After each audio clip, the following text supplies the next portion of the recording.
Commission, and we start with a new thematic area for the Island Commission, which is biodiversity protection.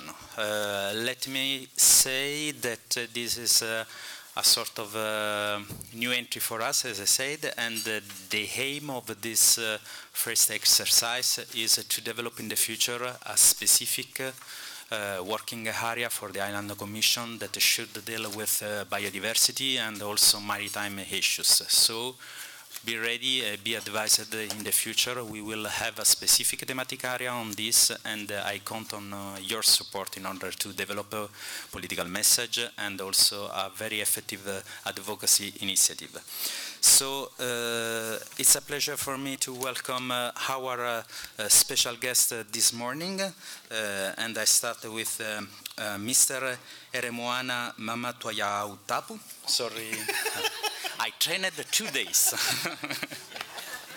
So, okay. Minister for Culture and Environment of the French Polynesia. Welcome also Dania, our best friends, ABDUL MALAK, Director of ETC HUMA and representing PANACeA Project here today. It's a pleasure for me also to welcome Fabrizio ATZORI, a new entry for us, so welcome to our community. He represents the MEDSEALITTER Project, and a special welcome also to João Monteiro, another new entry, and who represented the Regional Agency for Development of Research, Technology and Innovation of Madeira. He will share with us the experience of the CleanAtlantic project. And last but not least, Pavlos Boajar from the University of the Ionian Islands. He will share with us their experience on agriculture and biodiversity. So let's start, and let's start with a video message from the Commissioner VELLA, who unfortunately could not stay here with us today, but he sent a message, so 3 minutes just to hear a little bit DG Mare position on this subject. The video, please. Yes, please.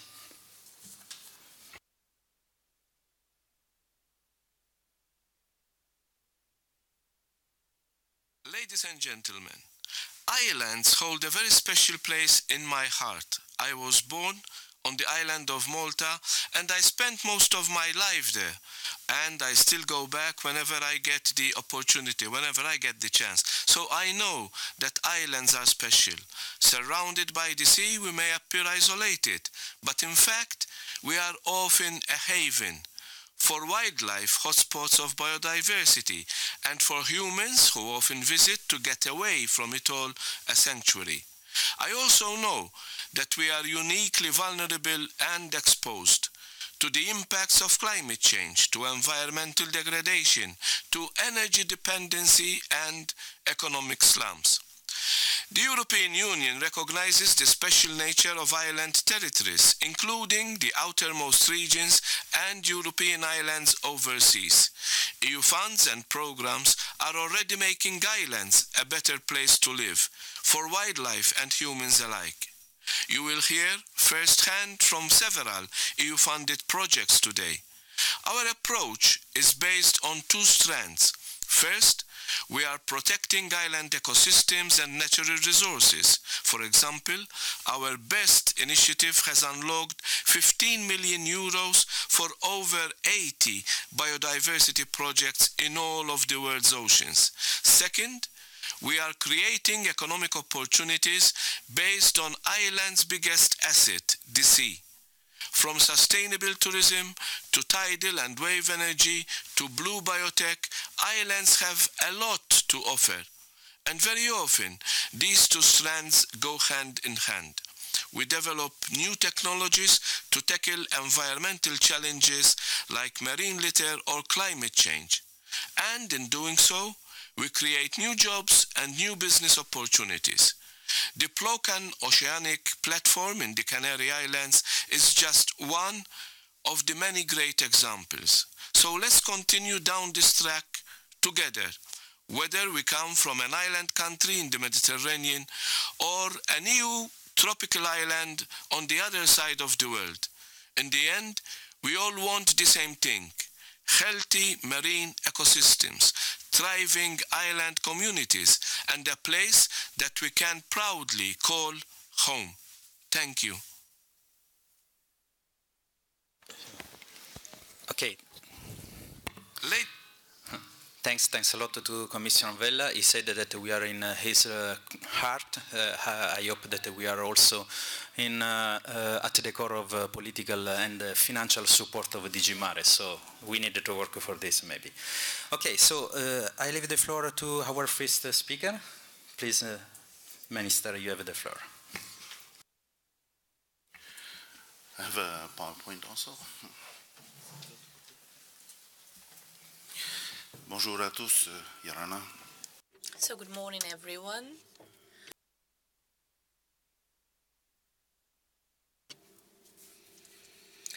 My name is Heremoana MAAMAATUAIAHUTAPU, as it was perfectly pronounced by the Executive Secretary before. I'm here to represent the government of the French Polynesia, and I'm here to share with you what we do on our island and what's the status in French Polynesia, the difficulties that we have addressed, the measures that we have adopted for the preservation of biodiversity.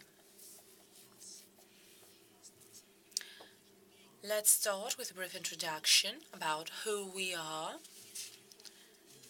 So, when we talk about French Polynesia, we talk about a collectivity, a group of islands, the heart of the Pacific Ocean, 17,000 kilometers from Paris.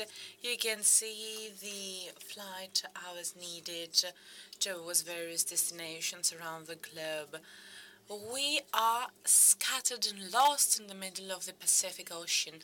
Someone was talking about supra-insularity this morning. I believe that this is a term very accurate to describe our situation.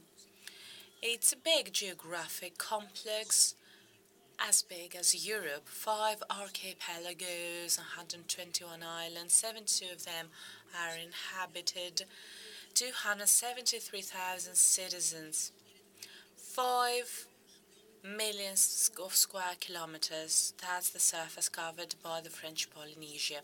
So you understand what's at stake here when we talk about governance.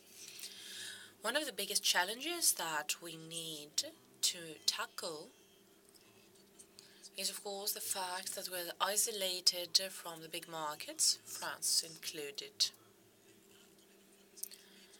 Fragmentation of territories, difficulties in making business, etc.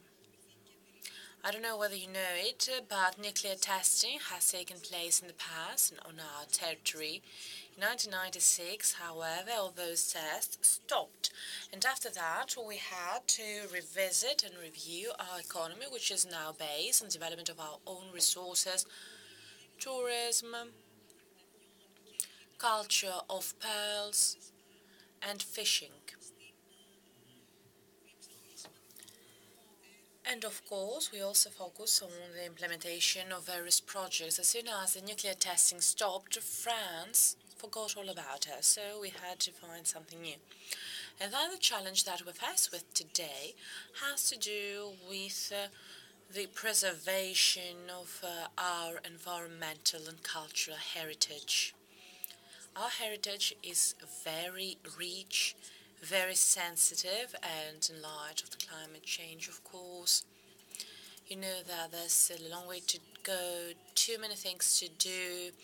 Severe damage has been suffered by our islands due to cyclones. We had to adjust our residences in order for them to be resistant to this very strong wind. Our ecosystem is very fragile.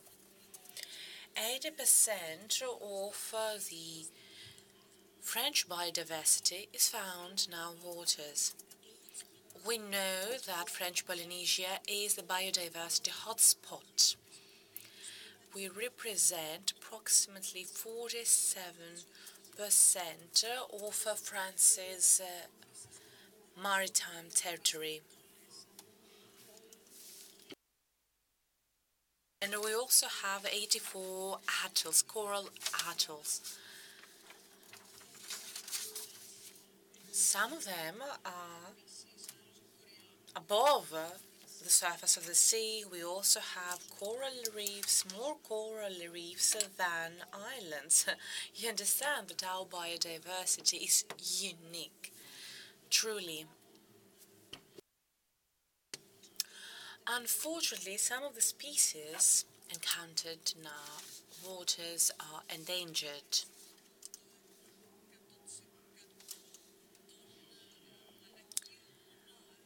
Well, in our waters you can find unique species of crustacea or non. You understand that all those endangered species should be protected. We're talking about a high percentage of the overall species that are represented in our waters. And we know that apart from external sources of threats for those endangered species, we also have the risk of predators living in waters that are also a threat to this biodiversity anyway. Let me move forward in order to say that in 1952, some of our territories had been classified as territories of exquisite beauty. Then we had a special definition given to our atolls, and in 1996 the Polynesian government decided to prohibit all types of biomechanical fishing in the area in order to ensure that fishing would be possible and allowed to residents only. French vessels are also prohibited from fishing in the area. Then, in 2000, approximately, we had the creation of a sea sanctuary for the protection of the most emblematic species in the area. I'm talking about the sea mammals, dolphins, whales, and those who do not respect the decision are threatened with imprisonment of up to 3 years and fines up to 50,000 euro. So, in 2006, we expanded the Biosphere Reserve of UNESCO.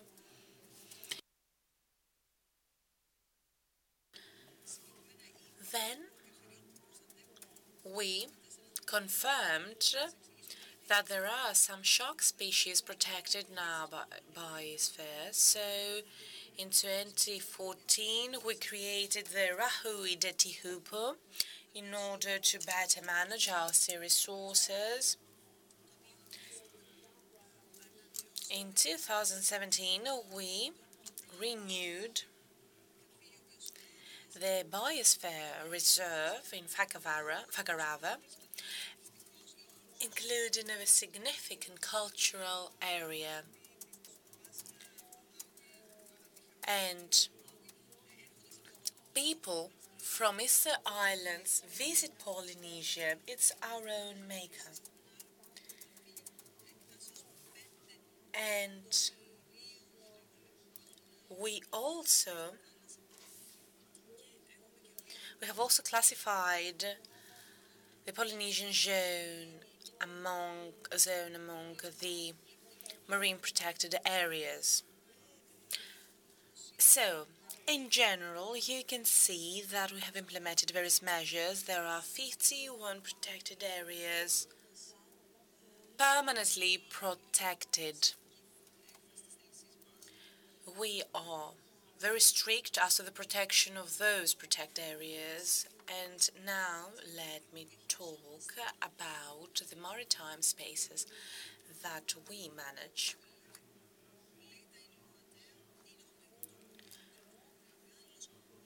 We call it Environnement. It's the biggest ocean of a terre goddess. What we want to achieve there is to ensure that we adopt all measures that will ensure optimal management of our waters. And why is that? Because we want to meet the goals that we have set for this reserve, for this maritime protected area. People in Polynesia want to feel that our ocean is not a border. Ocean is just a route, something, the continuance of our territories. We cannot uproot Polynesians from their territories or their sea. That's why we want to create the feeling that we have something protected, but well and properly managed. It's like babushka dolls from Russia. There are specific spaces within other spaces. There are some reserves that are fully protected and access is prohibited.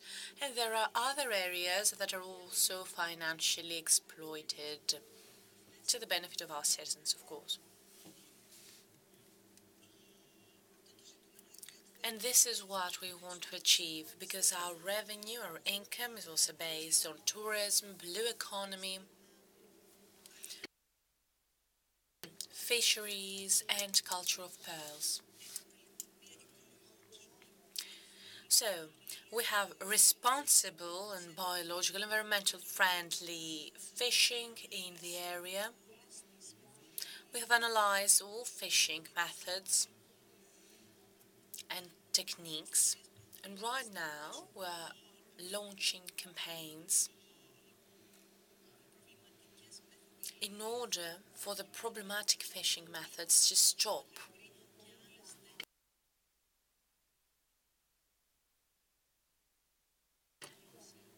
And we want those harmful practices to end, not only in Polynesia, but in general.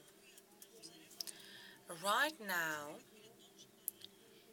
we have clearance to fish up to 6,000 tons of fish. This is something done over a year. Those are some images so that you can have a better overview of what's happening in our land. So, the marine protected area I talked about before is an area where fishing and hunting of whales, sharks, and sea turtles is prohibited. Because sharks are our ancestors. Whales are present in our waters for 6 months per year. The same applies for sea turtles. In the Whakarava Marine Reserve, we have an atoll space.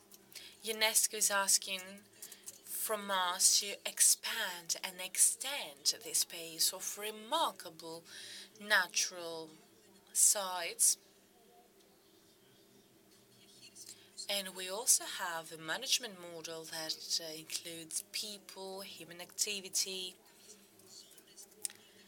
And that's why we created some central reserves, fully protected reserves, and then around it we have the tampon zones, which means that in these zones some activity is allowed, for example crab fishing, and then we have the transition zone where more human activities are allowed. It's a great pleasure because from 2006 up to 2016 we saw an increase in the number of divers visiting Whakarava. And it's a great pleasure that I heard from various people here saying that we have visited French Polynesia for diving. Whakarava is the biggest marine biosphere in French Polynesia, and in France actually. And we want to create an equally big biosphere in the astral zone. Those are some images that you will see if you dive at Fakarava. You can see all those sharks in one diving space. And maybe we're the only place on Earth where sharks can be watched swimming freely. The same applies with sea turtles. Here you can see some amazing landscapes from Fakarava. The sand is pink. I don't know why this happens, but we try to preserve this color because, you know, tourists have a tendency to pick up sand, close up in a bottle, to take it home. Anyway, I don't know why. Various management programs and systems have been proposed. This project was never completed yet. We use a very specific and traditional tool. We call it MAAMAATUAIAHUTAPU. It's a traditional approach of temporary access restriction to these zones in order to protect our natural resources in the water. So, we know that our ancestors are always there protecting our land and waters. That's why we called it MAAMAATUAIAHUTAPU. And it's not like we reinvented the wheel or anything else. No, we just returned to our traditions. It is a decision made by the Council of Wise Men. We put all the management systems proposals aside because they were not working, and management comes from the main administration. We want to achieve decentralization, and that's why the management system of those areas starts from each and every island, because the locals know how to better protect their land, their sea. And over 3 years, the outcomes of those approaches had been exceptional. We created marine education centers. It is a tool that is used in general in French Polynesia. We want to create 500 maritime education spaces. We want to offer to all children a space where they can learn about the sciences of life. They can learn how they can manage and preserve the environment. It's the best way to train future generations. And we have come to understand and realize that our children can better manage those things.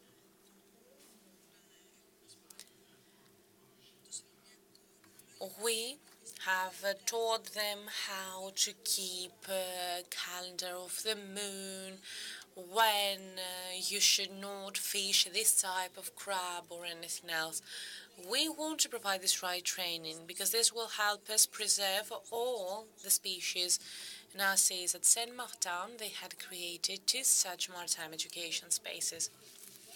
We really share a lot towards this model. And there is an elementary school program that is managed by Ministry for Education. We want, of course, to expand this concept to land management systems, because we know that there are also waters on the land, rivers or anything else. We also have programs for the protection of birds. Anyway, that's more or less all I had to say for now. Thank you for your attention. Merci beaucoup, Monsieur le Ministre. Thank you very much, Minister, for this wonderful presentation. You offered us very valuable information. I believe that maybe in the future we could organize a conference, a meeting at French Polynesia in order to get to know what you do in order to protect biodiversity environment in French Polynesia. Now we move to the other speakers. So a message for all the speakers. Please, 10 minutes, no more. Okay. So, Dania, please. Thank you. Good morning, everyone. My name is Dania ABDUL MALAK. I come from Spain. I lead a research center that deals with international, European, and Mediterranean environmental issues. We are together with the CPMR actually in one very interesting initiative that I would like to highlight.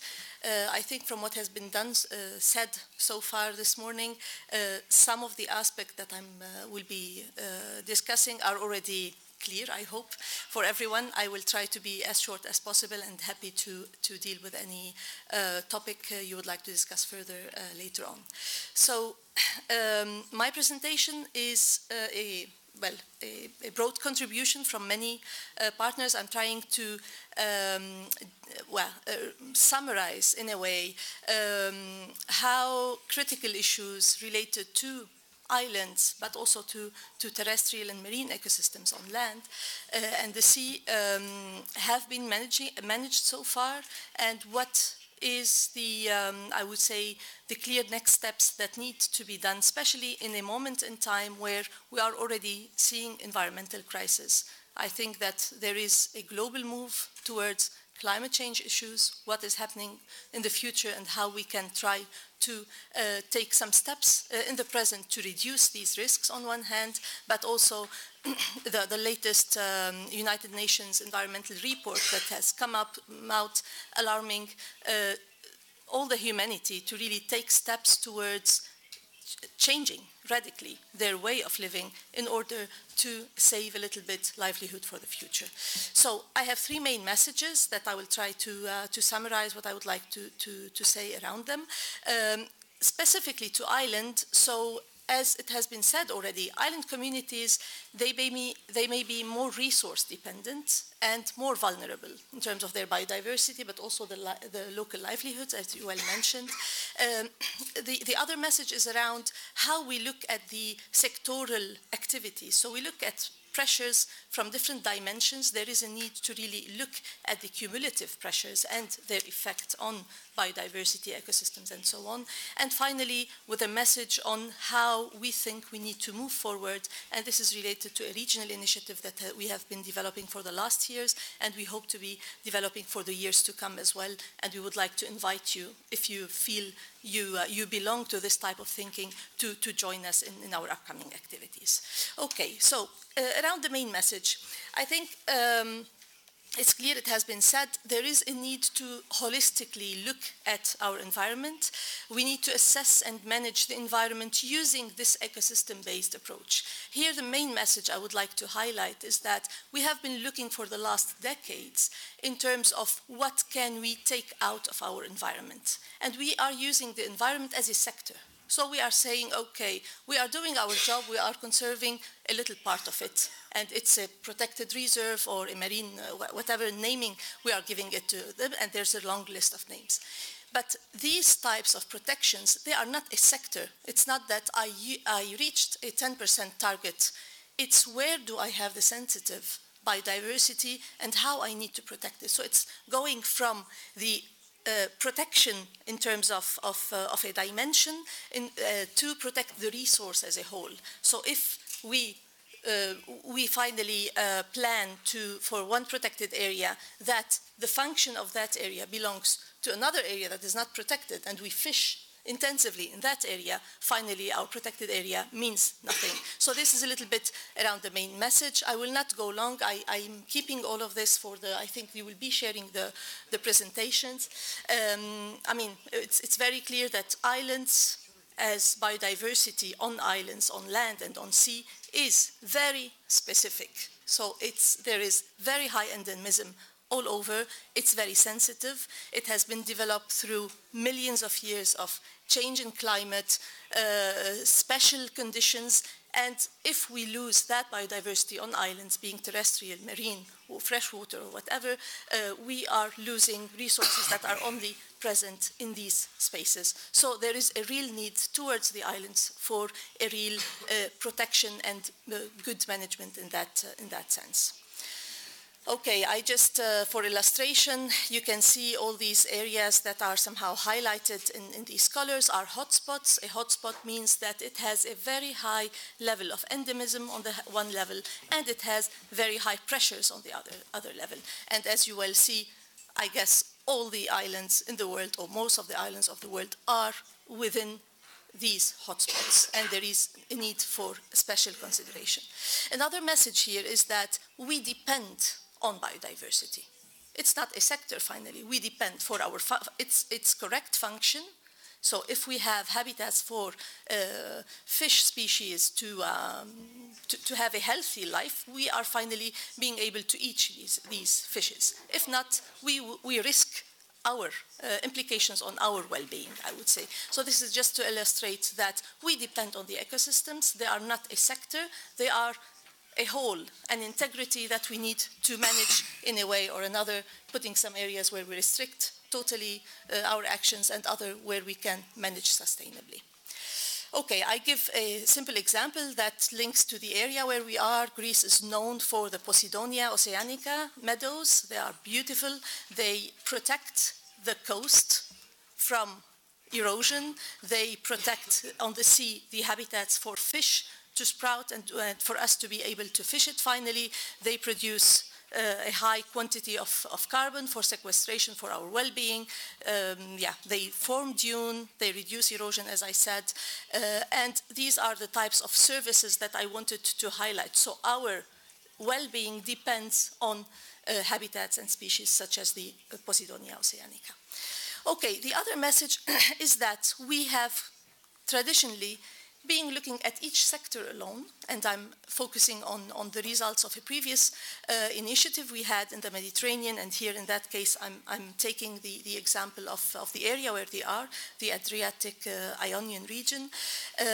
We have been looking at what climate change would affect us with, what fishing, what transport, what tourism, what aquaculture has implications, what are some pollution issues here. It's the marine litter, but there are other pollution issues that need to be also somehow mapped.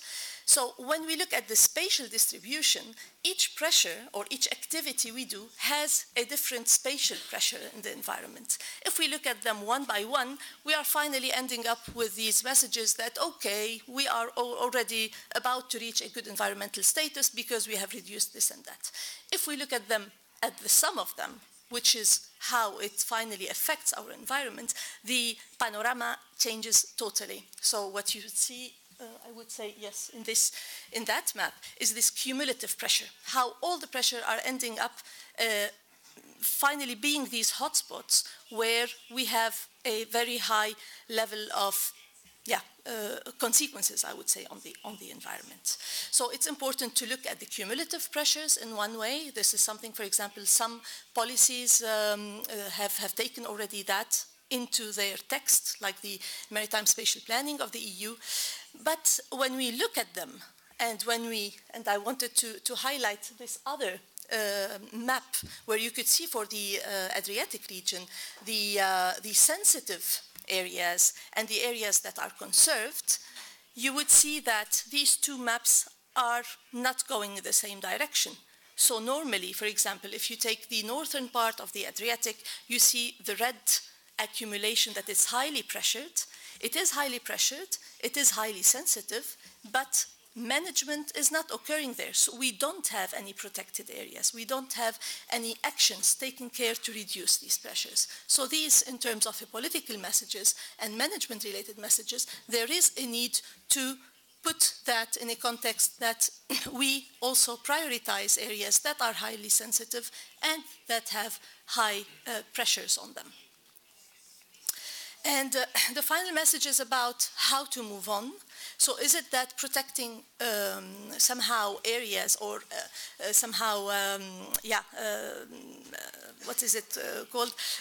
When we place these areas in our management schemes, is it national, regional, local?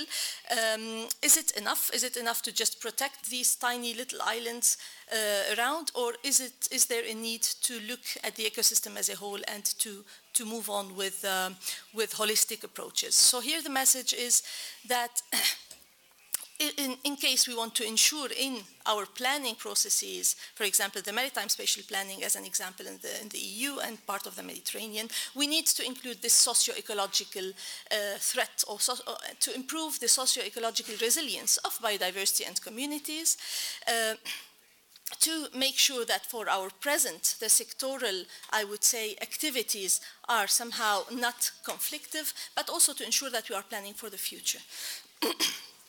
2 minutes, yes, I'm finalizing. Here I'm just trying to also summarize what would be next. So at the different levels that we work in, we need to include the environment. So the environment is, in our understanding, the basis for any planning. Where are your sensitive areas? And then based on that, you plan your activities. And this could go from very global perspective to regional perspectives to national perspective, and then the implementation will be at the local level. But it's rather a way of shifting our minds to use the environment as the asset we want to manage and not to use it as a sector and we isolate it somewhere.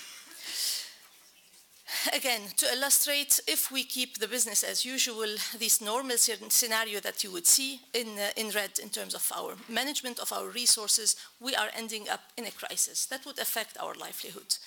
If we take actions to 2, 3, 4, 5 years lifetime, we are ending up in a way to really touch the ecosystem resilience, which is really about to break the environment.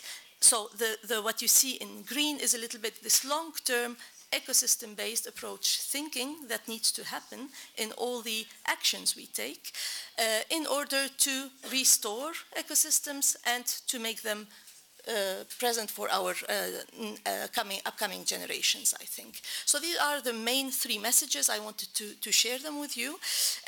What I want to highlight is that as an initiative, and here just very shortly, we are leading the CPMR, our partners, in a regional project in the Mediterranean that focuses on biodiversity protection. We have been working for the last 2 years and a half. One project is about to end in October 2019. We would like to invite you all to be part of that initiative. And we are planning to move at least for 3 more years in the same direction. In the 2 years and a half that we have been working, we have guided 2 types of processes. We had our midterm review in the European Parliament in December, where we presented a very general declaration that goes around these 2 lines that I have in the slide. One is there is a need to reinforce the management of protected areas in a way that to make them more effective. But there are also global and regional targets, so the 10% protection and so on, that need to be emphasized in a way to really look into these gaps where sensitive biodiversity is present and no protection is happening. So to ensure that inside the protection, we really protect where is needed. That's at the level of protected areas, but we need to change the way we think about the environment and to use these ecosystem-based approaches in any management we do for any space we have. And there we have real components such as the MSP, so the EU Maritime Spatial Planning, that already gives countries, regions at different levels to really go and look into this ecosystem-based approaches and how they could be implemented in their regions. So we are pushing for these two main, I would say, indications in the upcoming years. We have, this is just to show you the declaration we have presented the EU Parliament. We are now in the phase of giving it light, to communicate it, to disseminate it, and we would like to do in the final event that will take place in Malaga, in Spain, in October 2019, to do a signatory ceremony.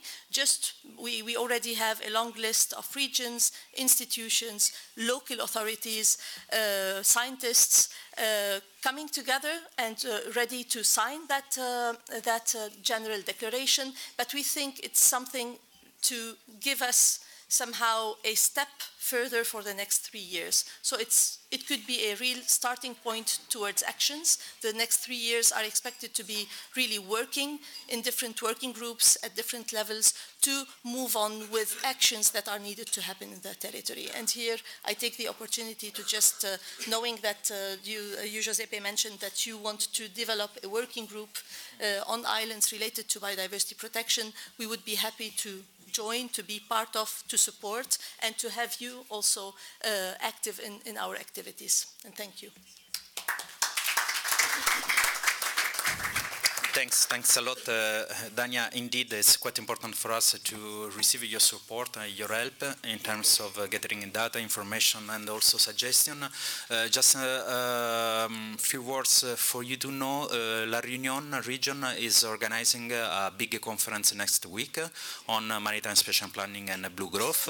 The CPMR will participate in this conference, and we will represent a little bit or try to present a Highland dimension on this issue. And for the future, as I said, we are planning to work on this topic, and of course I invite all the members to come to Malaga to sign the declaration and to start to work in order to influence the next reflection for the development or the evolution of the Maritime Spatial Planning Directive or Marine Strategy Framework Directive, which are quite important legislative framework for islands. Okay, so I move to the next speaker, Fabrizio. 10 minuti per favore, sì, remoto.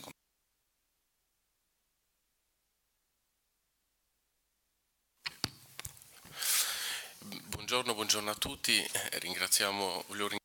Good morning, everyone. I would like to warmly thank Giuseppe for this kind invitation to present the MEDSEALITTER Project that was funded by the European Union in 2016.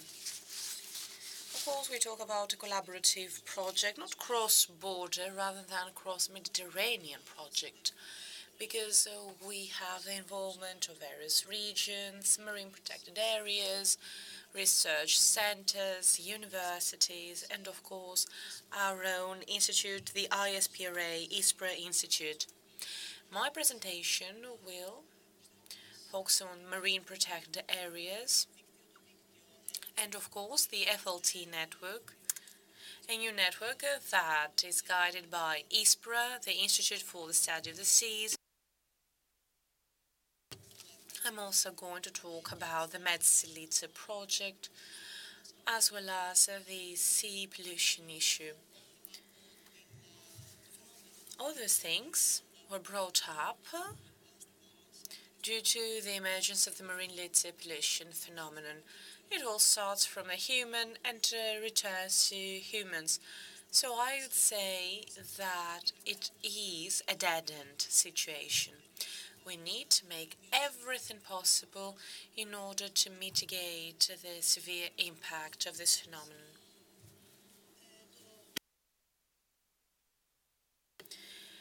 It all started with our sensitivity towards marine litter from plastic.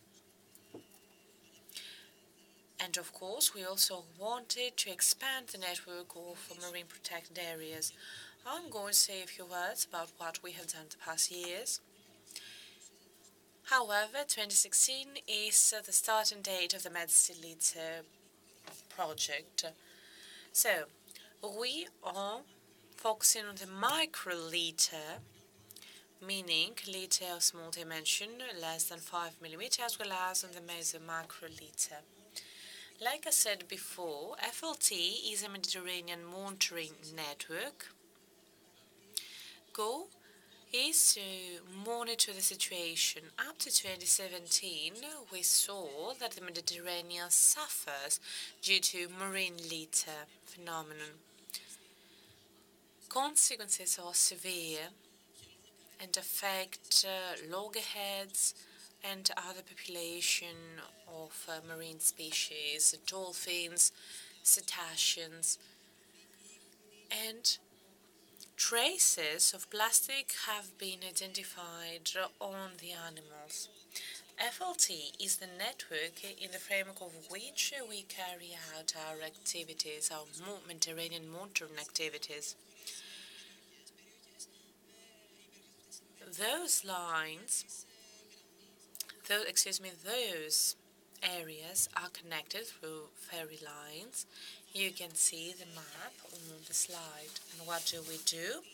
Well, we study the macroflora, for example, loggerheads, sea mammals. We enjoy the support of the Ministry of Environment, ACROBAMS, and other supporting partners. As you can see, we also have partners from various countries, from Greece, France, Tunisia, and other countries. Marine protected areas, of course, play a major role in the framework of this network. Italy has a strategic location in the Mediterranean. Sardinia is a biodiversity hotspot with 5 marine protected areas and 2 national parks. And it is thanks to this fact that we have undertaken such a central role. The marine protected area that I represent here was created 20 years ago. It's located on the southeastern part of Sardinia. You understand that we're very close to Tunisia. Just to give you an overview of the geography of the region. Here you can see the strategic location of our activities between Palermo and Trapani. You can see the yellow line that connects the 2 areas. The reef extends a few nautical miles from the coast, and this allows us to monitor substantial cetacean species and populations.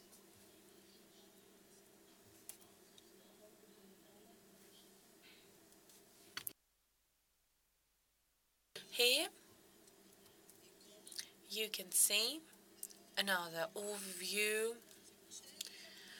of the area and its specificities. Like I said before, there are some ferries that we use, commercial ferries coming from the Red Sea, and they are used to serve different purposes. Anyway, data collected through those vessels, and it is how we were able to understand that there are loggerhead populations and other sea mammals populations that are protected under European directives. Here you can see the monitoring percentage. This is the percentage of loggerheads. Many figures. I don't want to bore you with all those details, but I would like to say that we were able to record 200 sea turtles between Sardinia and Palermo, and we also collected quantitative data about the plastic litter. Various projects are underway over there. We tried to monitor the nests, mainly of caretta loggerhead, as well as of other species that are endangered. We know that plastic marine litter is a huge problem as it threatens loggerheads with death. Like I said, our basin is close. However, it is a cradle of a very substantial biodiversity, and that's why we started the MEDSEALITTER. You can see the partners over there. We're talking about marine protected area of Cinque Terre. The project will end next July, as you can see on the slide. Our goal is to carry out a protocol that we will be able to disseminate and share with other partners. We want a protocol that can be practically implemented in our oceans. Activities are classified under 2 strands, either spatially, which expands at a larger scale, or we have the second strand of Now, when it comes to the project per se, we use drones at local scale or airplanes in order to monitor the regions, or even, like I said, ferry lines. On this slide, you can see the final protocol for monitoring the current situation.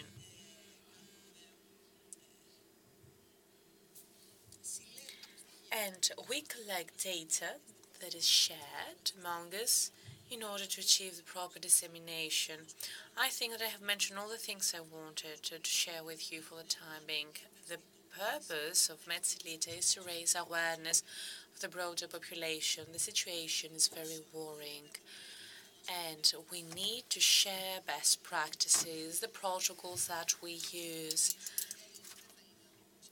Our protocol is not only scientific, it's a practical tool that would be useful to be disseminated among citizens, tourists. It's the citizen science, like we call it in our own terminology, because we want to raise awareness among the broader population, not just focus on the scientific aspect of the project. It is a necessity, and everyone can do something in order to protect the environment. There is also another project that capitalizes on the MEDSEALITTER conclusions. However, for the time being, we are trying to conclude this particular project. There is another project on citizen science that looks into the management of sea litter phenomena at local and regional level. Thank you for your attention. Thank you very much, Fabrizio. We're very interested in the results of this project, particularly in the transfer and dissemination phases as well as the replication phase, in order to be able to implement it. I would like you to send us all relevant information, because our members would really want to capitalize on those data in order to replicate the example in other regions. Thank you.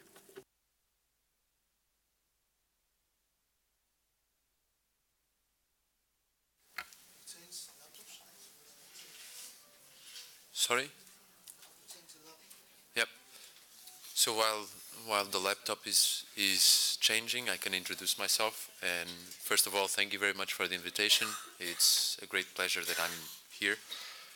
I have to say that I was a bit nervous of attending this and delivering this talk, not because I feel intimidated by non-scientists, but because I feel that a lot of the times non-scientists feel intimidated by our language.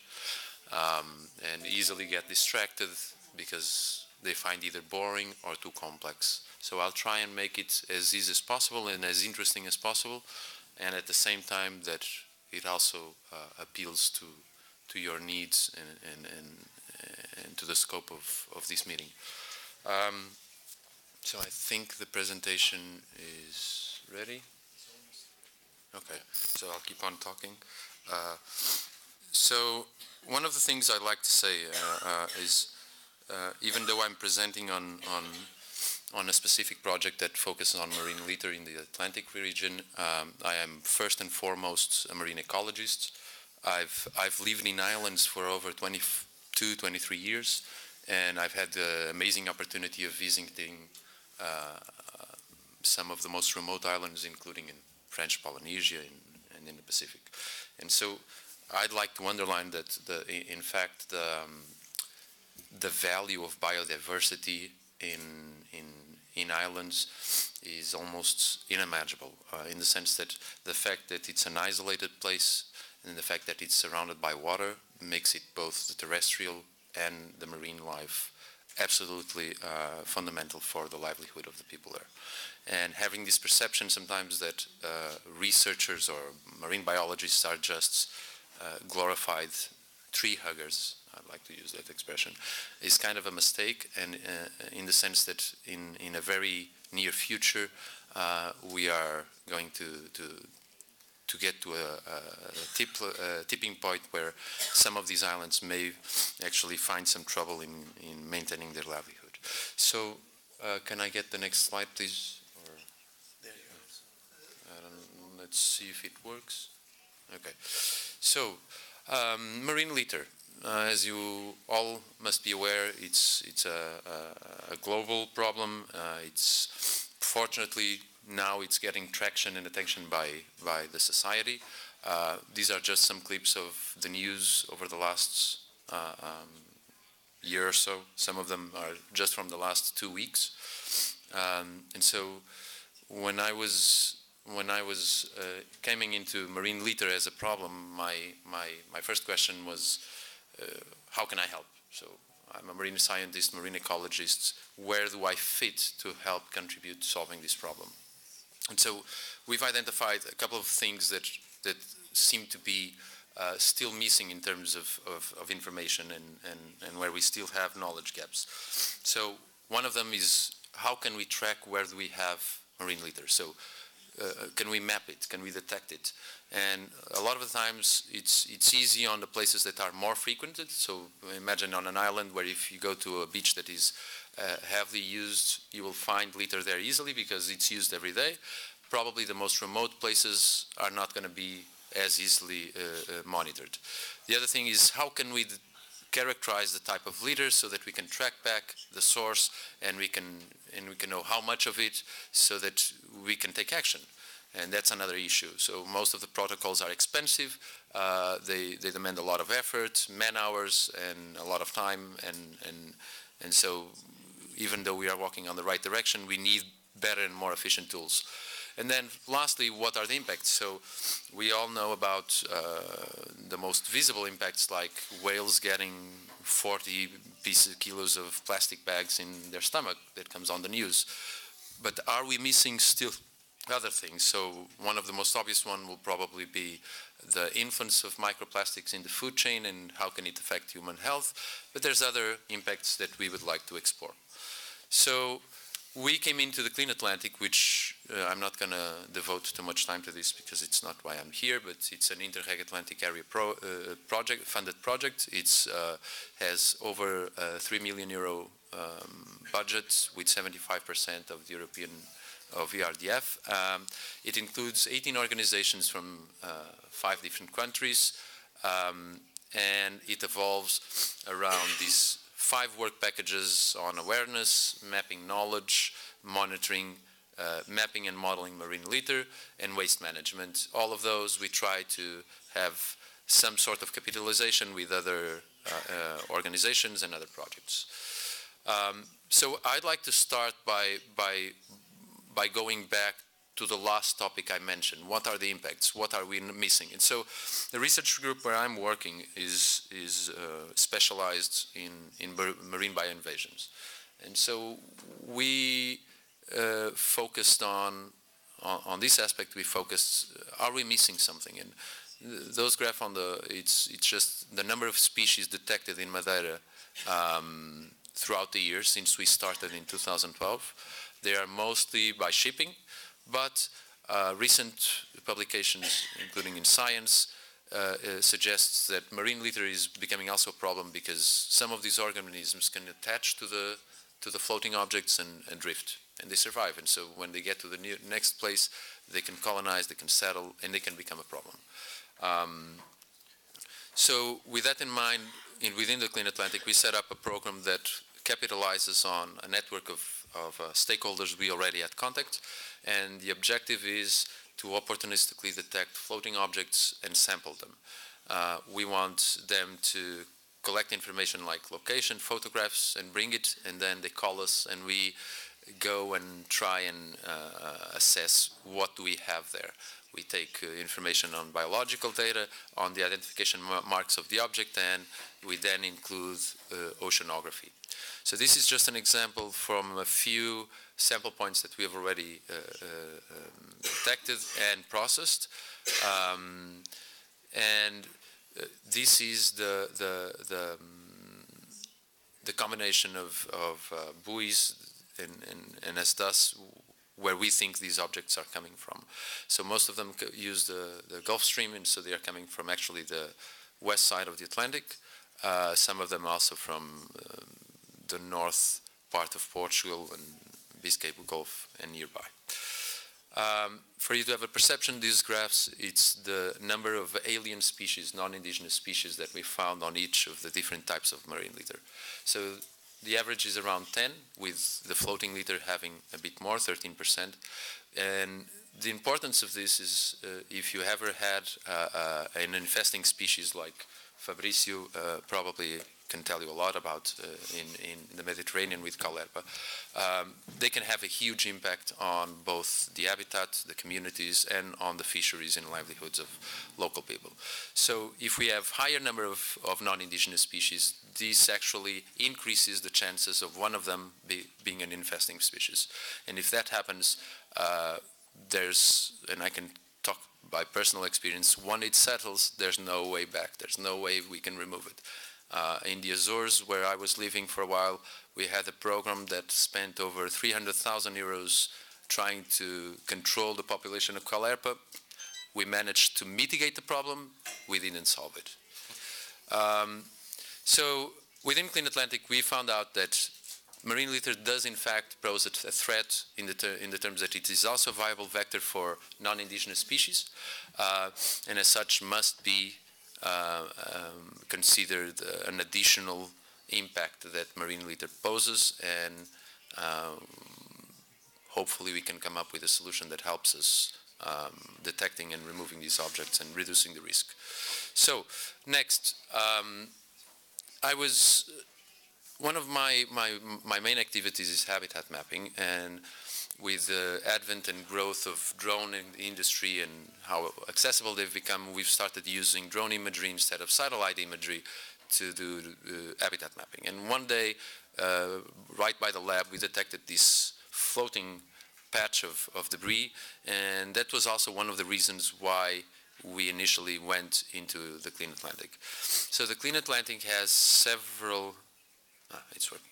It has several work packages within our scope, and the main core is we want to develop new and better ways of detecting marine litter.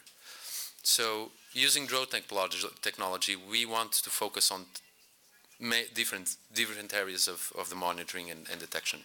So for coastal areas, we want to use drones to let us map in a much longer range and detect, probably not to classify the types of litter, but to detect concentrations of litter, so that if we want to take action to clean it up, it's easier. The second approach is, can we do a better job in floating litter? So floating litter is mostly detected by observers, which have a very limited field of view from the ship, in range and both with reflex. So what we are doing is we are using a drone. Well, we're using more than one, but this is one of them. This is actually lands on water, and so it's allowed us to deploy it from small vessels and big vessels. And we try and collect imagery from about 20 to 30 meters, where we have a perception of a wider area than what an observer would have, and we can then use imagery to detect floating objects. In this case, we are also using a net to sample and try and correlate data. But what I think that is important here is that in the near future, we will have the technology in hand for places like in Madeira and in islands to deploy these drones from boats or from the shore and do transects for monitoring. So this is our approach with automated recognition. So we put a stack of images, 300 images, and it goes through them. It uses infrared basically and detects floating objects.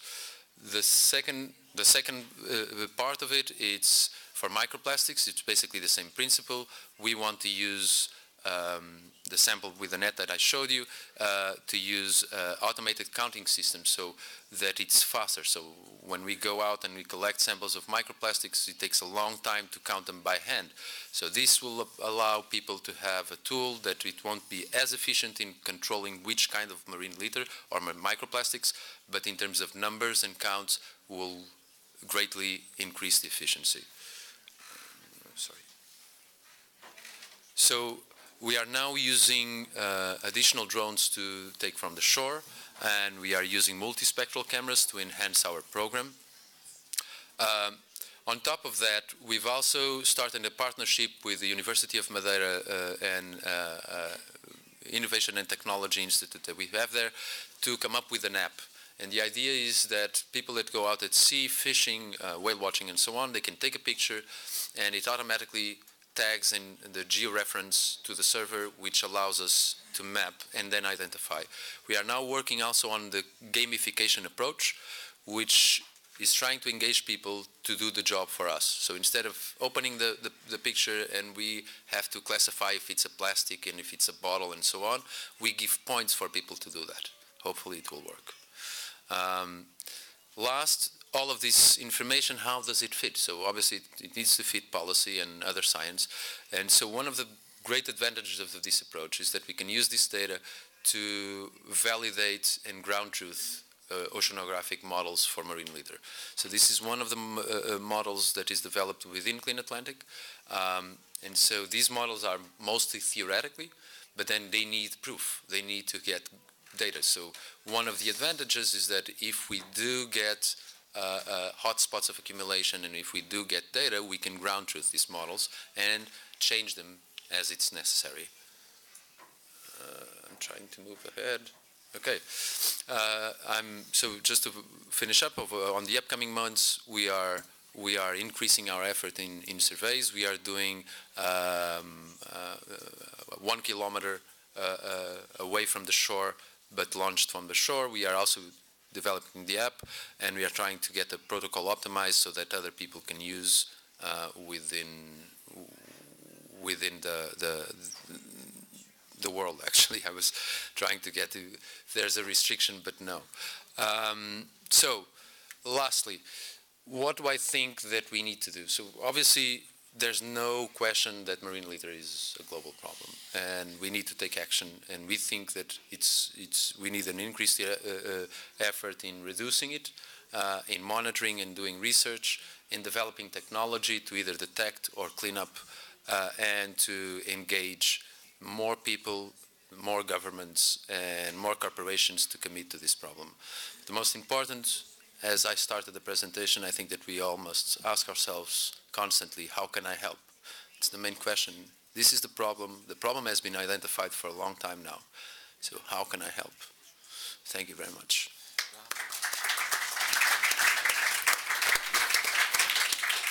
Thanks a lot, João. So we move to the last speaker. So Mr. Muejar, you have the floor. Καλημέρα. Good morning, everyone. I'm going to speak in Greek. I will try to speak as slowly as possible in order to help the interpreters in their work. First of all, I would like to thank you for spending the past days at CORFU in order to exchange ideas, knowledge, experiences. This is something that helps us improve ourselves. I'm professor at the Ionian University.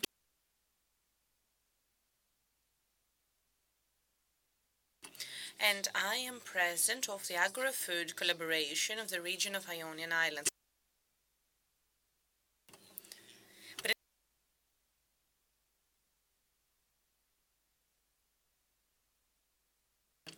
So we know that biodiversity is a very important aspect of the EU. Since the late 80s, we started with the first approaches to the topics, because back in 1979 we had the first Birds Directive and the creation of the Natura 2000 network. We know that the EU has ever since been trying to approach critical issues such as the infiltration of foreign species in the EU, species that normally would not exist in there. Like I said before, biodiversity is an important aspect of the EU's environmental policy. It has a direct link with quality of life. And in order to better understand what we're talking about, biodiversity is a complex word that is made up of the term bio, meaning life, and diversity, meaning variety of species in various places and areas. And the European Union should carefully consider the fact that we have moved away from the times where people were living in rural areas, in small homes that were close to one another. The picture at the bottom is indicative of the reality because we have problems both with the environment and biodiversity. Huge numbers of population accumulated in urban centers. Urban centers don't allow biodiversity to thrive. And considering that now we are almost 10 billion people around the planet, and that's why we no longer have beautiful pictures of all the species living together in harmony. And we see cases where specific plants need to be cultivated in specific areas in order to nourish our population. Particularly when we see that there's a shift, there's a trend to move away from traditional works. For example, farmers. No one's a farmer today. Back then, majority of the people were farmers. We have now moved towards the other extreme. A very small number of farmers is required to produce food for an extremely high number of people. That's what intensive farming is all about. And unfortunately, biodiversity is undermined in this framework. I'm an agronomist, and we're interested in both food production and preservation of the environment. And what we want to achieve, we want to mitigate the negative impact of farming.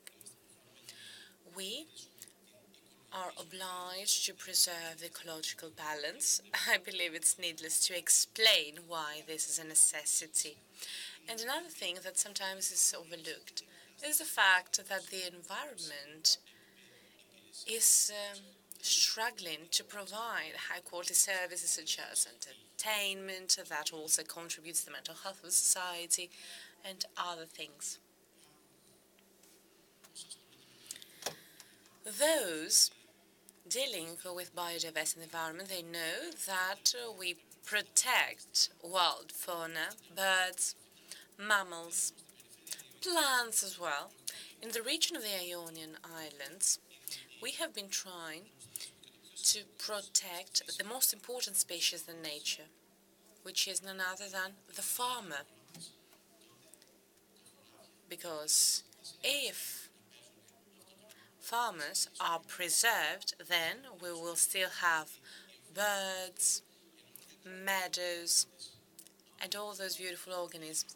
If farmers extinct, we will get to the scenario where the farms are being abandoned and the wildlife and the trees position is replaced by homes and houses. It was said a few years ago that cement is the last plant of nature. Conditions as the ones seen on those pictures where we see farmlands being extincting in order to opt for other activities, tourism-related activities. Of course, this does not mean that tourism should be abandoned. We need to find the balance. That's why the region of the Ionian Islands created the Agri-Food Collaboration. It's a non-profit organization offering consultant services to the government, local administration, and we also extend our services in order to provide know-how and expertise to farmers. Here you can see some pictures. We don't expect from farmers to come to us. We go to them in order to train them and inform them. An example to see how this can work. This is an image from a study where we studied the pesticides amount. You can see that there is a differentiation of up to 10 times less with regards to the dose of pesticides. There's a waste of money and causes problems for the biodiversity. If farmers are properly trained in order to spray their plants right, we can save on money and, of course, reduce the impact on the environment. Of course, we also participate in projects And we try to achieve the optimal possible result with the lowest impact on the environment. Another typical example showing that due to the reduced number of farmers when they perform their tax, a cloud of dust is lifted. Actually, this is not dust, this is money flying all over the atmosphere because we don't have the proper management of the soil and the cultures. To move on towards the conclusion of my presentation, I'd like to share a couple of examples of my words. This is Xylella, a huge problem that is also a problem to Europe. Well, I don't know whether you know it, but this causes problems to olive tree cultures. They have been trying to manage this issue of Xylella. We're talking about Xylella fastidiosa. This problem has reached Portugal as well, and the region of Ionian Islands. So we have created a project to manage and tackle this problem. And I'd like to make a proposal. Those of you who all come from insular areas, we could maybe create a joint effort to tackle this phenomenon. If this bug is something that affects your areas as well, then there's no point talking about biodiversity. Huge problems will be on the agenda for you as well. We also have other specific types of parasites. And of course, various techniques have been developed in order to deal with the various types of bugs and pests.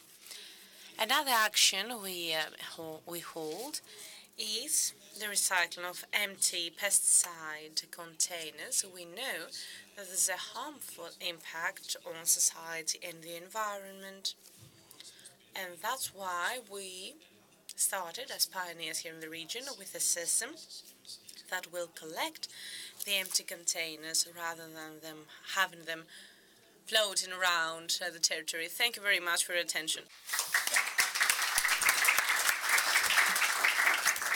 Thanks a lot, and sorry for putting you under pressure, but we are running out of time. So for the same reason, I would suggest you to keep your question for the coffee break or the lunch, because we have to move, otherwise we will be really out of time. So we move to the administrative session now. So I invite you to keep your documents in front of you.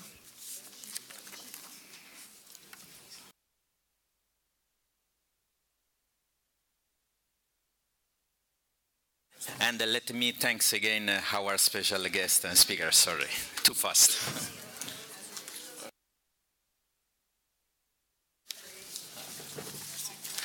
Merci à vous. Désolé, hein, on est un petit peu en retard. Donc.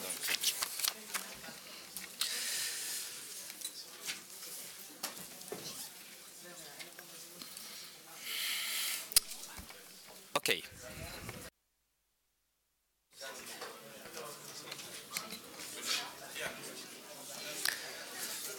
Ok, merci beaucoup. Alors, je vous demande